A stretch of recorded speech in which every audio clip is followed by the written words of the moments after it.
नमस्कार प्यारे साथियों, इस वीडियो में बात करने वाले हैं एसएससी एमटीएस हवलदार 2023 की भर्ती के बारे में। और इस वीडियो में हम डिस्कस करने वाले हैं आपकी एक्सपेक्टेड कट ऑफ के बारे में और आपके सेफ स्कोर के बारे में कि कितना आपका सेफ स्कोर रह सकता है और कितनी आपकी कट ऑफ जा सकती है। क्योंकि यहाँ पे safe score and cut off के बीच की एक कड़ी है, वो है नॉर्मलाइजेशन, जो कि बहुत सारी चीजों को चेंज कर देती है।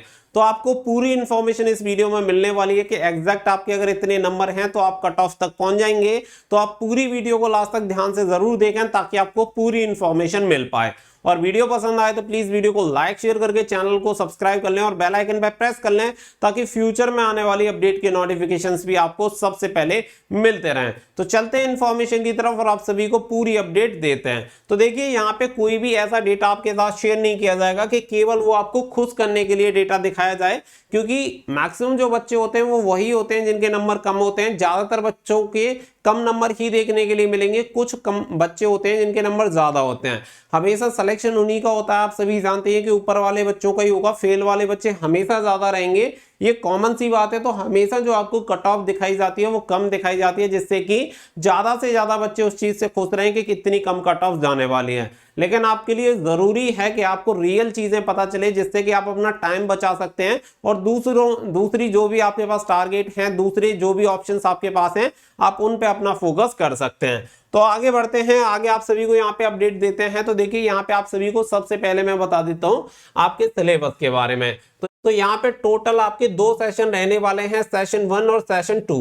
दोनों ही सेशन के लिए 45 मिनट का टाइम आपको दिया गया है। अगर मैं बात करूं तो पहला आपका न्यूमेरिकल एंड मैथमेटिकल एबिलिटी रहेगा और नंबर सेकंड आपका reasoning ability and the problem solving रहेगा, जिसमें आपके हर एक सब्जेक्ट में 20-20 क्वेश्चन आएंगे और हर एक के लिए 3 नंबर आपको दिए जाएंगे। यानी कि टोटल 120 नंबर का आपका सेशन 1 रहने वाला है, जिसके लिए कोई भी नेगेटिव मार्किंग नहीं रखी गई है। यानी कि फर्स्ट सेशन में कोई भी नेगेटिव मार्किंग नहीं रहेगी। इसके अलावा जो आपका सेशन 2 है, जिसका पहला सब्जेक्ट है आपका जनरल अवेयरनेस और नंबर सेकंड है आपका इंग्लिश लैंग्वेज एंड कॉम्प्रिहेंशन। तो यहाँ पे टोटल आपके 25 क्वेश्चन करके टोटल आपके नंबर ऑफ क्वेश्चन है 50। हर एक के लिए 3 नंबर आपको दिए जाएंगे, तो 75 यानी कि 150 मार्क्स का आपका पेपर रहेगा। यहाँ पे इस वाले सेशन में आपकी नेगेटिव मार्किंग भी है और वो नेगेटिव मार्किंग है 1/3 की आपकी नेगेटिव मार्किंग यहाँ पे रखी गई है। यानी कि अगर आप 3 प्रश्नों का गलत उत्तर देते हैं तो आपका 1 का काट लिया जाएगा, यानी कि हर एक गलत उत्तर के लिए 1 नंबर आपका काटा जाएगा। ये यहाँ पे आपको सिंपल सी बात समझ लेनी है। पहला जो सेक्शन आपको दिया गया है, यानी सेशन जो दिया गया है, वो केवल क्वालिफाइंग नेचर का है और आपकी जो मेरिट बनेगी वो मेरिट बनेगी सेशन 2 पे, जो कि आपके ओवरऑल 150 मार्क्स में से आपकी कट ऑफ बनेगी। तो ये फाइनल मेरिट लिस्ट इसी पे डिपेंड करेगी सेशन 2 में, जिसके आपके सब्जेक्ट हैं जनरल अवेयरनेस एंड आपका इंग्लिश लैंग्वेज। अब इसके अलावा यहाँ पे अगर हम बात करें तो देखिए, क्वालिफाइंग मार्क्स भी आपको बता दिए गए कि अगर आप जनरल कैटेगरी से बिलोंग करते हैं तो 30% आपके होने चाहिए, ओबीसी और ईडब्ल्यूएस है तो 25% और ऑल अदर कैटेगरी से बिलोंग करते हैं तो 20% आपके होने चाहिए सेशन 1 में। इसी के बाद आपका सेशन 2 चेक होगा। अगर आप मिनिमम इतने क्वालिफाइंग मार्क्स नहीं लेके आते हैं तो आपके सेशन 2 को चेक नहीं किया जाएगा। तो पहली चीज तो यहाँ पे ये क्लियर हो गई। बाकी का आप सभी को बताइए, नंबर ऑफ वैकेंसीज, यहाँ टोटल एप्लीकेशन फॉर्म की बात भी करें तो यहाँ पे लगभग आपके 52 लाख टोटल यहाँ पे एप्लीकेशन फॉर्म डले हैं अप्रोक्स। अब यहाँ पे चलते हैं आपकी कट ऑफ की तरफ और आपको कट ऑफ के बारे में पूरा एनालिसिस करके बताते हैं, जिससे कि आपको सारी चीजें ऑलमोस्ट क्लियर हो जाएं। तो देखिए, सबसे पहली चीज तो आपको एक चीज समझनी पड़ेगी। रिसेंटली आप सभी को बता दें कि हाल ही में एक एग्जामिनेशन हुआ था एसएससी जीडी कांस्टेबल, थोड़े टाइम पहले हुआ था, आप सभी जानते हैं। तो एसएससी जीडी के एग्जामिनेशन में 160 मार्क्स का आपका पूरा पेपर था और 160 मार्क्स में आपको बता दें कि नॉर्मलाइजेशन जान के आप हैरान हो जाएंगे, उसमें टोटल 24 नंबर तक का नॉर्मलाइजेशन बच्चों को मिला है। ये मैं आपको इसलिए बता रहा हूं क्योंकि आपका जो एमटीएस वाला एग्जामिनेशन है वो ये टोटल आपका 150 मार्क्स का है। तो इसके अकॉर्डिंग भी अगर आप नॉर्मलाइजेशन देखेंगे तो 20 नंबर तक का आपको नॉर्मलाइजेशन मिल सकता है।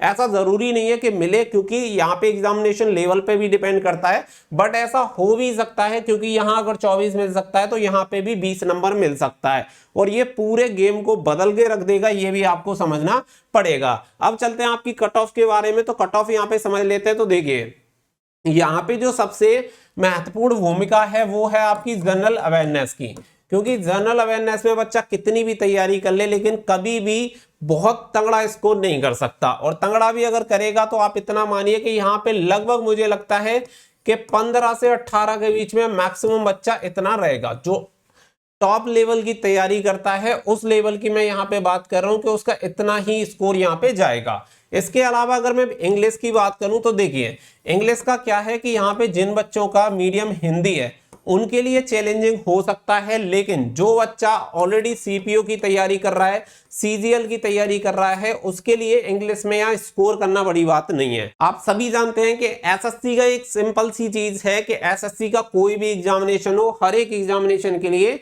सभी बच्चे फॉर्म अप्लाई करते हैं। यानी सीजीएल वाला बच्चा भी आपका एमटीएस के एग्जामिनेशन देता है, ये सभी बच्चे जानते हैं। तो जब सीजीएल और सीपीओ वाले बच्चे, सीएचएसएल वाले आपके बच्चे या स्टेनो वाले बच्चे जब इसमें एग्जामिनेशन देते हैं तो इंग्लिश में नो डाउट अच्छा खासा स्कोर यहाँ पे करते हैं। अगर मैं बात करूं कि यहाँ पे एवरेज अगर आप स्कोर निकालेंगे तो कम से कम आप ये मान सकते हैं कि 20 नंबर तक आपका एवरेज स्कोर इंग्लिश में जाएगा। अब जिसकी इंग्लिश वीक है उसे जरूर ये स्कोर ज्यादा लग रहा होगा, लेकिन रियलिटी यही है कि यहाँ पे जो ये बच्चे बैठे हैं सीपीओ, सीजीएल, सीएचएसएल, वो पूरा रायता फैला देंगे और इतना अच्छा स्कोर करेंगे। आपको देखने के लिए खुद से मिल जाएगा। अगर आप इस स्कोर को देखेंगे इतना यहाँ पे स्कोर कर सकते हैं, कोई बड़ी बात नहीं है। तो मैं इंग्लिश में डायरेक्टली यहाँ पे यही स्कोर लेके चलूंगा। अगर एवरेज इसका निकालेंगे तो यहाँ पे आप देखिए कि यहाँ पे टोटल आपका 35 से लेके 38 क्वेश्चन के बीच में आपका एवरेज निकल रहा है। यानी कि अगर आप लोएस्ट जाते हैं तो लोएस्ट यहाँ पे अगर आप देखेंगे तो यहाँ पे लोएस्ट आपका हो गया 105, और अगर यहाँ पे हाईएस्ट जाते हैं तो हाईएस्ट यहाँ पे आपका हो जाएगा 114। तो यहाँ पे इसके बीच में आपकी कट ऑफ बननी चाहिए 105 से लेके आपकी 114 के बीच में, 105 से लेके 114 के बीच में। यानी कि मिनिमम अगर मैं कट ऑफ की बात करूं तो आप 105 माने और मैक्सिमम आपकी 114 के बीच में रह सकती है। लेकिन जैसा कि मैंने आप सभी को बताया कि इसमें जो सबसे ज्यादा मेन रोल रहेगा वो आपका नॉर्मलाइजेशन का रहेगा, क्योंकि नॉर्मलाइजेशन पूरी चीजों को चेंज कर देगा। ये है आपकी कट ऑफ। तो मैंने जैसा कि बताया कि आपकी कट ऑफ और आपके स्कोर में दोनों ही चीजों में अंतर है। अंतर क्या है? वो है नॉर्मलाइजेशन का। तो नॉर्मलाइजेशन को आप कैसे भी एसएससी के एग्जामिनेशन में स्किप नहीं कर सकते, क्योंकि महत्वपूर्ण भूमिका इसी की रहती है। जैसा कि अभी मैंने आप सभी को बताया कि एसएससी जीडी में 160 में से बच्चों को 24 नंबर नॉर्मलाइजेशन के मिले हैं। तो अगर आप ये समझ लें कि 150 नंबर में अगर 20 नंबर का अगर नॉर्मलाइजेशन मिलेगा तो यहाँ पे कितने वाला बच्चा सेफ रह सकता है। तो आप डायरेक्टली अगर ये देखें तो हम 105 में से आपके 20 निकाल देते हैं तो यहाँ पे आपका मिनिमम हो जाएगा 85, और यहाँ पे 114 आपको दिया हुआ है। अगर इसमें से अगर हम 20 निकाल दें तो ये आपका हो जाएगा 94।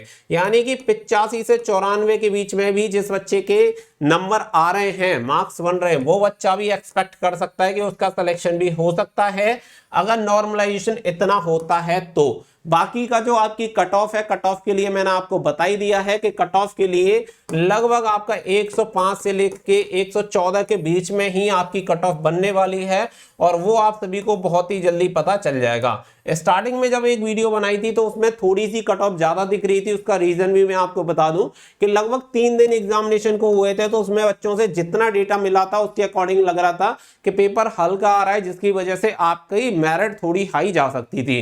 लेकिन पेपर इतना भी हल्का नहीं है कि यहाँ पे बहुत ज्यादा स्कोर कोई कर दे।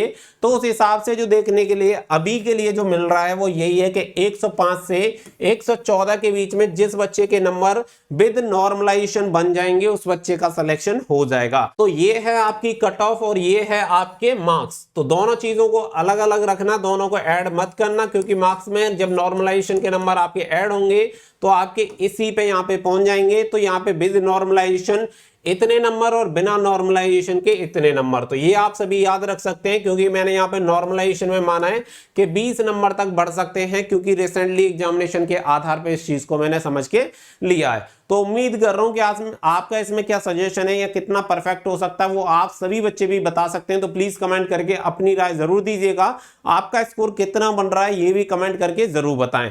मिलते हैं नेक्स्ट वीडियो में। फिलहाल के लिए बस इतना ही। So thank you for watching. Jai Hind, जय भारत।